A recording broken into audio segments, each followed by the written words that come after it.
elektronik, rokok, minuman keras, kemudian narkotika dan lain sebagainya. Nah, sekali lagi ini merupakan bukti keseriusan daripada pemerintah. Tentunya dengan pelaksana seluruh kementerian lembaga yang telah saya sebutkan tadi, yang saat ini telah hadir bersama-sama melakukan sinergi kemudian kerjasama setelah terpadu di dalam pemberantasan penyelundupan. Karena pemerintah sebagaimana tadi telah dijalankan ingin menciptakan iklim ekonomi yang sehat sekaligus memastikan keadilan bagi seluruh pelaku usaha industri di dalam negeri kita. Kasus-kasus yang akan dipublish pada hari ini juga merupakan puncak daripada gunung es dari kasus-kasus penunjukan yang ada selama ini, sehingga jadi komitmen pemerintah akan terus mengungkap dan mengejar kasus-kasus penunjukan lainnya. Di samping upaya penindakan, kita juga melakukan upaya-upaya preventif, termasuk memberikan warning di titik-titik rawan jalur penunjukan, serta meningkatkan awareness masyarakat bencana rawan penunjukan. Hari ini juga akan dilakukan pemusnahan beberapa barang bukti secara simbolis hasil daripada penindakan yang sama-sama nanti akan bisa kita lihat setelah ini.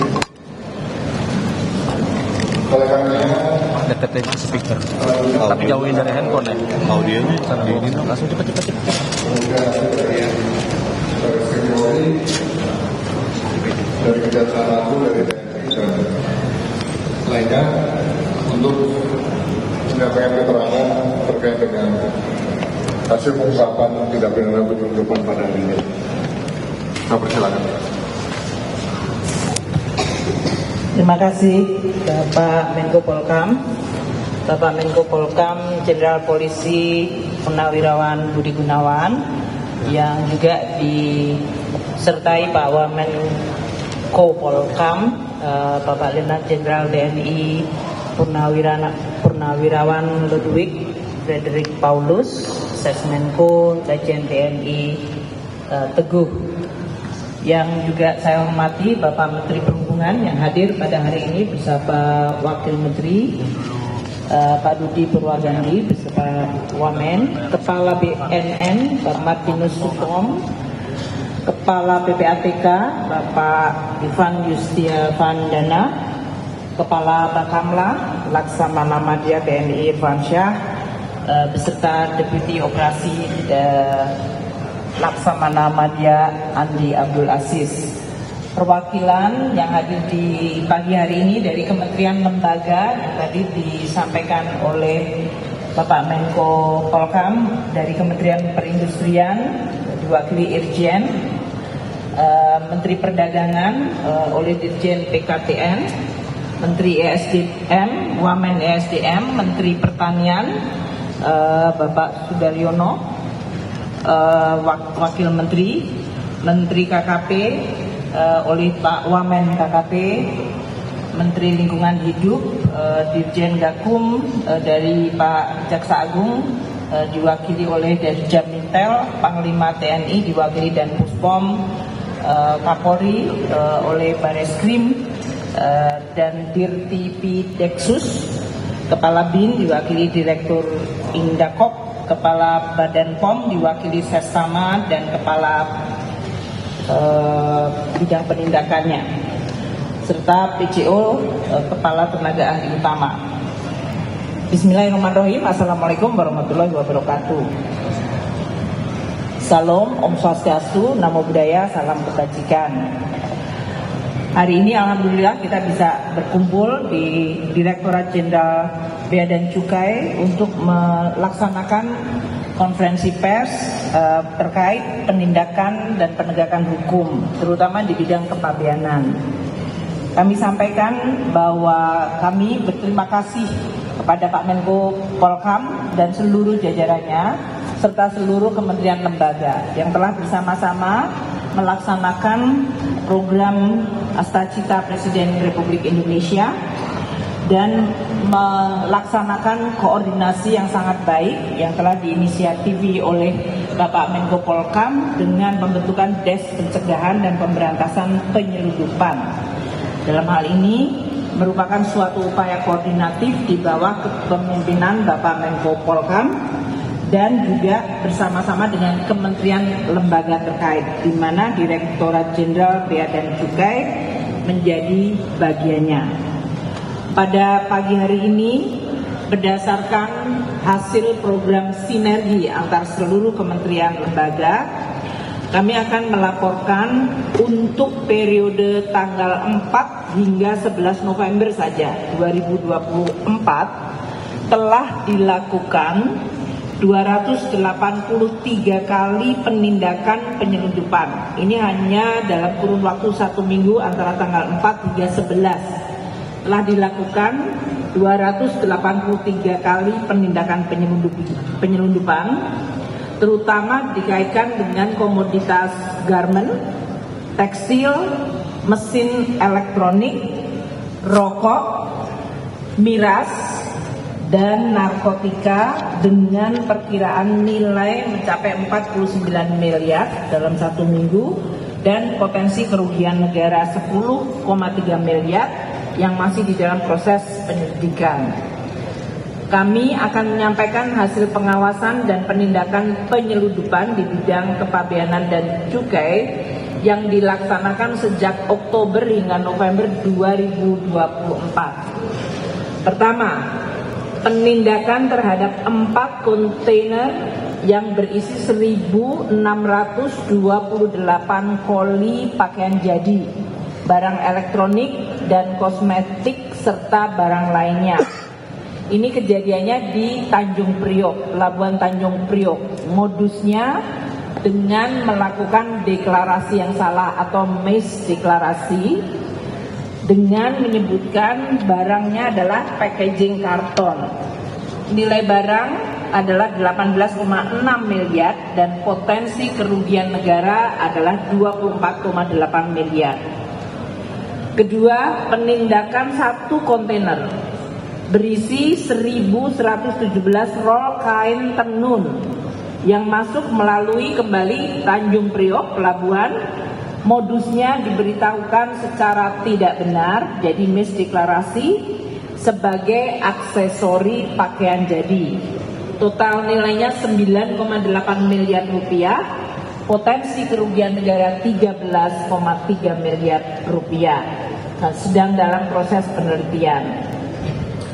Ketiga, Bea dan Cukai melakukan penindakan 10.498 pieces produk besi baja dan 1.700 pieces pakaian, 1.664 laptop, aksesoris dan kondisi tidak baru, artinya barang bekas, 136 set laptop, 2 NIU motor dalam keadaan terurai, 27 set sepeda, 36 unit tangki mesin dan kelengkapan kendaraan bermotor lainnya, serta 18 unit alat pemindai dokumen atau fotokopi.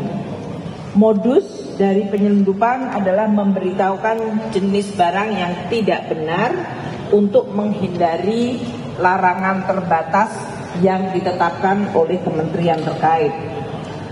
Tempatnya adalah di Cikarang Dry Port. Nilai barang tersebut 9,4 miliar dan potensi kerugian negara 2,9 miliar. Untuk bidang cukai, ini terutama 6.763.300 batang rokok. Ini dari 157 kasus penindakan, terutama di wilayah Jakarta dan Jawa Barat. Perkiraan nilai dari 6,768 juta batang rokok itu adalah 9,6 miliar rupiah dan potensi kerugian dari tidak dapatnya cukai rokok adalah 5,85 miliar rupiah. Saat ini status penindakan tetap dilakukan dan akan dilakukan pemusnahan sesuai persetujuan. Penindakan lain adalah rokok elektronik 28.525 pieces dari rokok elektronik dari 2 kasus penindakan yang dilakukan di Tangerang dan Jawa Barat dengan perkiraan 589 juta rupiah nilai barang, kerugian negara 519 juta rupiah. Status perkaranya sedang dalam proses penyidikan. Yang ketiga di bidang cukai adalah dilakukan penindakan 705.000 keping pita cukai rel dan MMEA palsu dari ekspor. Ini dari 2 kasus penindakan yang berlokasi di Semarang dan Tangerang. Potensi kerugian dari cukai rokok palsu dan cukai rel dan MMEA palsu ini 63,3 miliar rupiah. Saat ini statusnya dalam penindakan dan pertimbangan untuk dilakukan penyidikan. Untuk minuman beralkohol, 3.301 liter minuman mengandung metil alkohol yang berasal dari 11 kasus penindakan dilakukan di wilayah Jakarta. Modus dari operasinya adalah melikatkan itu pita cukainya adalah pita cukai palsu. Kemungkinan kerugian negara adalah 3,7 miliar. Di bidang narkoba atau narkotika ini adalah hasil bersama dengan Polri dan BNN. Jadi tidak hanya Bea Cukai sendiri, telah dilakukan penindakan 67 kg narkotika jenis sabu dari 5 kasus di wilayah Aceh, Dumai, Bogor, Lampung, dan Jakarta serta Banten. Modus penyelundupan narkotika adalah melalui jalur laut dan ekspedisi. Kemudian kerjasama Polri, BNN dengan Bea Cukai terdapat penindakan 48.000 butir jenis MDMA dan 7,6 kg narkotika yang berasal dari 4 kasus di wilayah Jakarta dan Banten. Ini modusnya melalui barang penumpang atau dikirim melalui ekspedisi. Penindakan ketiga di bidang narkoba adalah 23 kilo narkotika jenis ganja. Ini 2 kasus yang diungkap adalah di Jawa Barat dengan modus pengiriman melalui ekspedisi. Yang keempat, 3.000 butir psikotropika jenis Happy Five. Ini berasal dari 1 kasus di wilayah Jakarta, modusnya melalui pengiriman ekspedisi. Yang kelima, 2,28 kilo psikotropika jenis Happy Water. Berasal dari 1 kasus di wilayah Jakarta dengan pengiriman melalui ekspedisi. Jadi ini banyak sekali ekspedisi yang memang kemudian menjadi modus untuk pengiriman barang-barang narkotika atau psikotropika. Sejak awal tahun 2024 ini telah dilakukan penindakan penyelundupan